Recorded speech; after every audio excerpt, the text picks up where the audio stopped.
Hello বন্ধুরা, travel with শুভ্রর Gangasagar special এপিসোডে তোমাদের সবাইকে স্বাগত।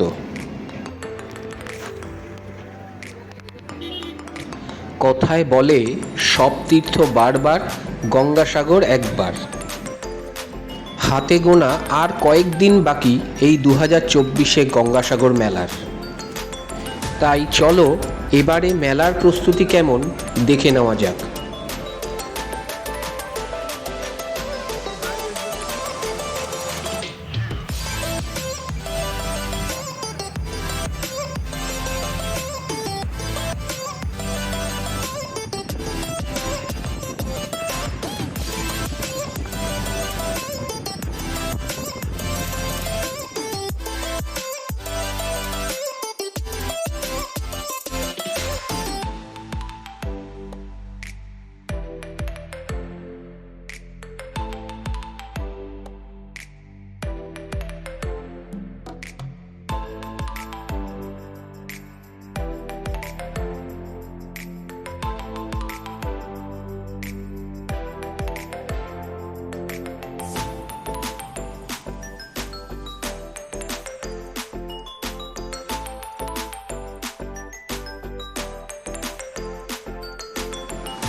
বন্ধুরা, যারা আমার চ্যানেলে নতুন, আমার এই ভিডিওটা যদি তাদের ভালো লেগে থাকে তাহলে অবশ্যই চ্যানেলটা সাবস্ক্রাইব করে দিও এবং পাশে থাকা বেল আইকনটা প্রেস করে অল বাটনে ক্লিক করে দিও, তাকি আমি পরবর্তী যেসব ভিডিওগুলো বানাবো তার নোটিফিকেশান যেন তোমাদের কাছে সবচেয়ে আগে পৌঁছে যায়। আর হ্যাঁ, সবাইকে বলছি লাইক, শেয়ার এবং কমেন্ট করতে কিন্তু ভুলো না। তো দেখা হচ্ছে পরের গঙ্গাসাগর স্পেশাল এপিসোডে।